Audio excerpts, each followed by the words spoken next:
Hi friends, ഒരിക്കൽ കൂടി എല്ലാ കൂട്ടുകാർക്കും നമ്മുടെ ചാനലിലേക്ക് സ്വാഗതം. അപ്പോൾ നമ്മുടെ ഇന്നത്തെ റെസിപ്പി ഞണ്ട് റോസ്റ്റ് ഉണ്ടാക്കുന്നതാണ്. നമുക്ക് കുറച്ച് ചെറിയ ഞണ്ട് കിട്ടിയിട്ടുണ്ട്.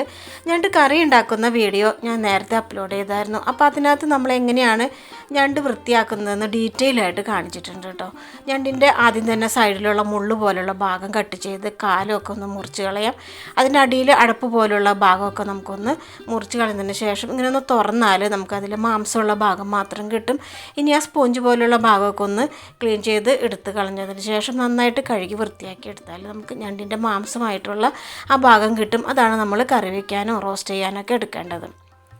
ഇനി അതിൻ്റെ കാലിലൊക്കെ മാംസമുള്ള ഭാഗം നമുക്കിതുപോലെ ഒന്ന് കട്ട് ചെയ്ത് നമുക്ക് എടുക്കാം.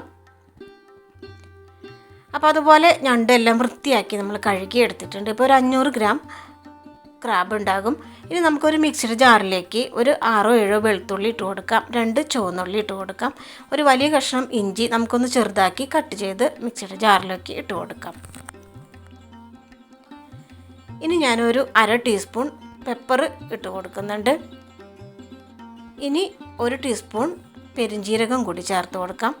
ഇനി നമുക്ക് 2 ടീസ്പൂൺ വെള്ളം കൂടി ചേർത്ത് നമുക്കിതൊന്ന് നന്നായിട്ട് പറ്റാവുന്ന പോലെ ഒന്ന് നന്നായിട്ട് ഒന്ന് അരച്ചെടുക്കാം. അപ്പോൾ ഇത് നന്നായിട്ടൊന്ന് മസാല കൂട്ട് ഒന്ന് അരച്ചെടുത്ത് മാറ്റി വയ്ക്കുന്നുണ്ട്. ഇനി നമുക്ക് വേണ്ടത് മീഡിയം സൈസിലുള്ള ഒരു 3 സവാളയാണ് ഞാനിവിടെ എടുത്തിരിക്കുന്നത്. ഒരു 10 ചെറിയ ഉള്ളി എടുത്തിട്ടുണ്ട്. ഒരു 5 പച്ചമുളകും അതുപോലെ തന്നെ 2 നന്നായിട്ട് പഴുത്ത 2 തക്കാളിക്കും എടുത്തിട്ടുണ്ട്. സവാള ക്യൂബ്സായിട്ട് നമ്മളൊന്ന് കനം കുറച്ചുകൂടെ അരിഞ്ഞ് വെച്ചിട്ടുണ്ട്. പച്ചമുളകും അതുപോലെ തന്നെ ഒന്ന് കട്ട് ചെയ്ത് വെച്ചിട്ടുണ്ട്. ചെറിയ ഉള്ളി നമുക്ക് അമ്മിക്കുട്ടിയിലിട്ട് ഒന്ന് ചതച്ച് മാറ്റി വയ്ക്കാം. അമ്മിക്കുട്ടിയിലിട്ട് ചതയ്ക്കാൻ പറ്റിയില്ലെങ്കിൽ നമുക്ക് മിക്സിയിലിട്ട് ഒന്ന് പെട്ടെന്നൊന്ന് ക്രഷ് ചെയ്ത് എടുത്താലും മതി. അപ്പോൾ നമ്മൾ ഇത്രയും ഇൻഗ്രീഡിയൻസൊക്കെ ഇവിടെ റെഡിയാക്കി വെച്ചിട്ടുണ്ട്. ഇനി കുറച്ച് കറിവേപ്പിൻ്റെ ഇലയും കൂടി നമുക്ക് എടുത്ത് വയ്ക്കാം. ഇനി ഞാനിവിടെ ഒരു മൺചട്ടിയിലാണ് നമ്മളിന്ന് ക്രാബ് റോസ്റ്റ് ഉണ്ടാക്കുന്നത്. നമുക്ക് നോൺ സ്റ്റിക്ക് പാനിലും ഉണ്ടാക്കാം. ഞാനൊരു 3 ടീസ്പൂൺ വെളിച്ചെണ്ണ ആദ്യം തന്നെ ഒഴിച്ചു കൊടുക്കുന്നുണ്ട്. പിന്നീട് നമുക്ക് പോരായി ഉണ്ടെങ്കിൽ വെളിച്ചെണ്ണ ചേർത്ത് കൊടുക്കാം കേട്ടോ. ഇനി ഞാൻ വെളിച്ചെണ്ണ ഒന്ന് ചൂടായി വരുമ്പോൾ നമ്മൾ ചതച്ച് വെച്ച ചെറിയ ഉള്ളിയാണ് ആദ്യം ഇട്ട് കൊടുക്കുന്നത്. ഉള്ളി ഒന്ന് അങ്ങോട്ട് വഴറ്റിയതിന് ശേഷം നമ്മൾ അരച്ച് വെച്ച മസാല കൂട്ടും കൂടി ഇതിനകത്തേക്ക് ചേർത്ത് കൊടുക്കാം. രണ്ടും കൂടി നന്നായിട്ടൊന്ന് മിക്സ് ചെയ്ത് കൊടുക്കാം. സ്റ്റവിൻ്റെ ഫ്ലെയിം ഒരു മീഡിയം ഫ്ലെയിമിൽ ഇട്ടിട്ട് വേണം നമ്മൾ ചെയ്യാനായിട്ട്. ഇനി കുറച്ച് കറിവേപ്പിൻ്റെ ഇലയും കൂടി ഇതിനകത്തേക്ക് ആഡ് ചെയ്ത് കൊടുക്കാം. ചെറിയ ഉള്ളിയും ആ മസാല കൂട്ടും കറിവേപ്പിൻ്റെ ഇലയും നന്നായിട്ടൊന്ന് വാടി നല്ലൊരു മണം വരുന്ന ആ ഒരു സമയത്ത് നമുക്ക് നമ്മൾ അരിഞ്ഞു വെച്ചിട്ടുള്ള സവാളയും കൂടി ഇതിനകത്തേക്ക് ചേർത്ത് കൊടുക്കാം. സവാളയും ചേർത്ത് നന്നായിട്ടൊന്ന് വഴറ്റി കൊടുക്കാം. സവാള പെട്ടെന്ന് വഴന്ന് കിട്ടണം. അപ്പോൾ നമുക്ക് ഇതിനകത്തേക്ക് കുറച്ച് ഉപ്പ് ചേർത്ത് കൊടുക്കാം. വെളിച്ചെണ്ണ പോരായി ഉണ്ടെങ്കിൽ ഞാൻ ഇവിടെ 1 ടീസ്പൂൺ വെളിച്ചെണ്ണ കൂടി ചേർത്ത് കൊടുത്തിട്ടുണ്ട്. ഇനി ഒരു 1/2 ടീസ്പൂൺ ഉപ്പും കൂടി ചേർത്ത് കൊടുക്കാം. ഇനി നമുക്ക് സവാള നന്നായിട്ടൊന്ന് വഴറ്റി എടുക്കണം. ഒരുപാട് ബ്രൗൺ ഷെയ്ഡിലോട്ടല്ല, നന്നായിട്ടൊന്ന് വാടി കിട്ടിയാൽ മതി. അതായത് ഇതുപോലെ നന്നായിട്ട് സവാള ഒന്ന് നന്നായിട്ട് വാടി കിട്ടിയിട്ടുണ്ട്.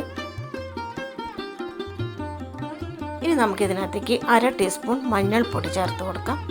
മഞ്ഞൾപ്പൊടി ചേർത്ത് നന്നായിട്ടൊന്ന് ഇളക്കി കൊടുക്കാം. ആ പച്ചമണമൊക്കെ ഒന്ന് പോകാൻ വേണ്ടിയിട്ട്. ഇനി നമുക്ക് എരിവുള്ള മുളക് പൊടി 1 ടീസ്പൂൺ ചേർത്ത് കൊടുക്കാം. ഇതും നന്നായിട്ട് ഒന്ന് മിക്സ് ചെയ്ത് കൊടുക്കാം. ഇനി ഞാൻ ചേർക്കുന്നത് കാശ്മീരി ചില്ലിയാണ്. 1 ടീസ്പൂൺ കാശ്മീരി ചില്ലിയും കൂടി ചേർത്ത് കൊടുക്കാം. ഇനി മല്ലിപ്പൊടി 1 ടീസ്പൂൺ ചേർത്തിട്ടുണ്ട്. പൊടികളെല്ലാം പച്ചമണം പോകുന്നത് വരെ നന്നായിട്ടൊന്ന് മിക്സ് ചെയ്ത് കൊടുക്കാം. ഒടുവിൽ നമ്മൾ ചേർക്കുന്നത് ഗരം മസാലയാണ്. ഗരം മസാല 1 ടീസ്പൂൺ ചേർത്ത് കൊടുക്കുന്നുണ്ട്. ഇപ്പോൾ നമ്മുടെ സവാളയും മസാലക്കൂട്ടൊക്കെ നന്നായിട്ടൊന്ന് യോജിച്ച് നല്ലൊരു മണമൊക്കെ വരുന്നുണ്ട്. ഇനി നമുക്ക് ഇതിനകത്തേക്ക് 2 ടൊമാറ്റോ നമ്മൾ കട്ട് ചെയ്ത് വെച്ചത് അതും കൂടി ചേർത്ത് കൊടുക്കാം. മൺചട്ടി ആയതുകൊണ്ട് തന്നെ ഇടയ്ക്ക് എണ്ണ പോരായി എന്ന് നമുക്ക് തോന്നുകയാണെങ്കിൽ നമുക്ക് 1 ടീസ്പൂൺ എണ്ണയും കൂടി ചേർത്ത് കൊടുക്കാവുന്നതാണ് കേട്ടോ. ഞാൻ 1 ടീസ്പൂൺ വെളിച്ചെണ്ണയും കൂടി ചേർത്ത് കൊടുത്ത് നന്നായിട്ട് ഇതൊന്ന് മിക്സ് ചെയ്ത് എടുക്കുന്നുണ്ട്. സ്റ്റവിൻ്റെ ഫ്ലെയിം ലോ ഫ്ലെയിമിലിടാം. എന്നിട്ട് നമുക്ക് ഈ തക്കാളി ഒന്ന് വാടി വരുന്നത് വരെ നമുക്കിതൊന്ന് അടച്ച് വെച്ച് 2-3 മിനിറ്റ് ഒന്ന് ലോ ഫ്ലെയിമിൽ ഇതൊന്ന് അടച്ച് വയ്ക്കാം. അങ്ങനെ തക്കാളി നമുക്ക് നന്നായിട്ടൊന്ന് വഴറ്റി ഈ അരപ്പിനോട് ചേർത്ത് നമുക്ക് വഴറ്റിയെടുക്കാം. അതിന് ശേഷം നമ്മൾ നന്നാക്കി വെച്ചിട്ടുള്ള ഞണ്ടും കൂടി നമുക്ക് ഇതിനകത്തേക്ക് ചേർത്ത് കൊടുത്ത് നന്നായിട്ടൊന്ന് മിക്സ് ചെയ്ത് കൊടുക്കാം. ഞണ്ടിൽ നന്നായിട്ട് ഈ അരപ്പെല്ലാം പിടിക്കാൻ വേണ്ടിയിട്ട് നന്നായിട്ടൊന്ന് മിക്സ് ചെയ്ത് യോജിപ്പിച്ച് എടുക്കാം. നമ്മൾ ഞണ്ട് കഴുകി വെച്ചാൽ കുറച്ച് വെള്ളമൊക്കെ അതിനകത്ത് കാണാം. അപ്പോൾ നമ്മളിപ്പോൾ വെള്ളമൊന്നും ചേർക്കുന്നില്ല, ഒന്ന് അടച്ച് വെച്ച് ഒരു 2-3 മിനിറ്റ് നമ്മളൊന്ന് ലോ ഫ്ലെയിമിലിടാണ്. അപ്പോൾ ഇതാ ഇതിൽ വെള്ളമൊക്കെ ഇറങ്ങി നന്നായിട്ട് ഇതൊന്ന് തിക്ക് ഗ്രേവി പോലെ ആയി വന്നിട്ടുണ്ട്. അപ്പോൾ ഞണ്ടിൽ ഒഴിച്ച ആ വെള്ളമൊക്കെ നന്നായിട്ടൊന്ന് വറ്റി വന്നിട്ടുണ്ട്. ഇനി നമുക്ക് കുറച്ച് വെള്ളം ചേർത്ത് കൊടുത്ത് ഞണ്ടൊന്ന് നന്നായിട്ട് വേവിച്ചെടുക്കാം. ഞാനിപ്പോൾ ഇവിടെ ഒരു 100 ml വെള്ളമാണ് ചേർത്ത് കൊടുക്കുന്നത്. ചെറിയ ചൂടുവെള്ളമാണ് ചേർത്ത് കൊടുത്തത്. ഇനി നമുക്കിതൊന്ന് അടച്ച് വെച്ച് കുറച്ച് കറിവേപ്പിൻ്റെ ഇലയും കൂടി ഇട്ട് കൊടുത്ത് ഒരു 10 മിനിറ്റ് നമുക്കിതൊന്ന് മീഡിയം ഫ്ലെയിമിൽ ഒന്ന് വേവിച്ചെടുക്കാം. 10 മിനിറ്റിന് ശേഷം നമുക്കൊന്ന് തുറന്ന് നോക്കാം. അപ്പോൾ നമ്മുടെ ക്രാബ് നന്നായിട്ട് വെന്തിട്ടുണ്ട്. ഇനി നമുക്ക് ഒരു 5 മിനിറ്റും കൂടി ഇതുപോലെ തുറന്നിട്ട് തന്നെ നന്നായിട്ട് ഇതൊന്ന് ഡ്രൈ ആക്കി എടുക്കാം. നമുക്ക് ഒത്തിരി ഗ്രേവി വേണമെങ്കിൽ ഇതുപോലെ തന്നെ ഒന്നും കൂടി ഡ്രൈ ആക്കി എടുക്കാം. ഞാനൊരു 1/4 ടീസ്പൂൺ പെപ്പർ ചതച്ചതും 1 ടീസ്പൂൺ വിനാഗിരിയും കൂടി ഇതിനകത്തേക്ക് ചേർത്ത് കൊടുക്കുന്നുണ്ട്. ഇനി നമുക്കിതെല്ലാം കൂടി നന്നായിട്ട് മിക്സ് ചെയ്ത് സ്റ്റൗവിൻ്റെ ഫ്ലെയിം ഒരു മീഡിയം ഫ്ലെയിമിലിട്ട് തന്നെ നമുക്കിതൊന്ന് തുറന്നിട്ട് നന്നായിട്ടൊന്ന് ഡ്രൈ ആക്കി എടുക്കാം. നല്ല ടേസ്റ്റുള്ളൊരു ഞണ്ട് റോസ്റ്റാണ് കേട്ടോ നമ്മൾ ഉണ്ടാക്കുന്നത്.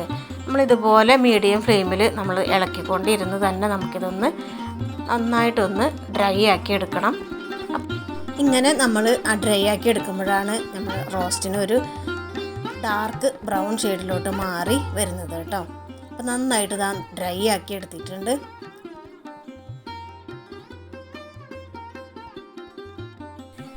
നമുക്ക് സെർവിങ് ഡിഷിലേക്ക് നമ്മുടെ ഞണ്ട് റോസ്റ്റ് മാറ്റിയതിന് ശേഷം നമുക്ക് ഉപയോഗിക്കാവുന്നതാണ്. വളരെ ടേസ്റ്റ് ആയിട്ടുള്ളതും അതുപോലെ തന്നെ ഈസി ആയിട്ടും നമുക്ക് പ്രിപ്പയർ ചെയ്യാൻ പറ്റിയ ക്രാബ് റോസ്റ്റാണ് നമ്മളിന്ന് ഉണ്ടാക്കിയത് കേട്ടോ. അപ്പോൾ എല്ലാവരും ഒരു വട്ടമെങ്കിലും ഇതുപോലെ ഒന്ന് ട്രൈ ചെയ്ത് നോക്കി നിങ്ങളുടെ ഫീഡ്ബാക്ക് ഒന്ന് കമൻറ്റ് ബോക്സിൽ കമൻറ്റായിട്ട് ഇട്ടേക്കണേ. പിന്നെ ഒരു കാര്യം പറഞ്ഞോളട്ടെ, ആദ്യമായിട്ടാണ് നമ്മുടെ ചാനലിലെ വീഡിയോ നിങ്ങൾ കണ്ടുകൊണ്ടിരിക്കുന്നതെങ്കിൽ ഒന്ന് ലൈക്ക് ചെയ്യാതെ പോകരുത്, അതുപോലെ തന്നെ സബ്സ്ക്രൈബ് ചെയ്യാതെയും പോകരുത്. സബ്സ്ക്രൈബ് ബട്ടൻ്റെ തൊട്ട് മുകളിലായിട്ട് ഒരു കുഞ്ഞ് ബെല്ലൈക്കൺ കാണും. അത് ക്ലിക്ക് ചെയ്യുമ്പോൾ 4 ഓപ്ഷൻ വരും. അവിടെ ഓൾ എന്നൊരു ഓപ്ഷൻ കാണും. അതും കൂടി ഒന്ന് ക്ലിക്ക് ചെയ്ത് എല്ലാവരും ഒന്ന് സപ്പോർട്ട് ചെയ്യണേ. അപ്പോൾ ഇനി അടുത്തൊരു റെസിപ്പിയുമായിട്ട് വീണ്ടും വരാം. Okay, by.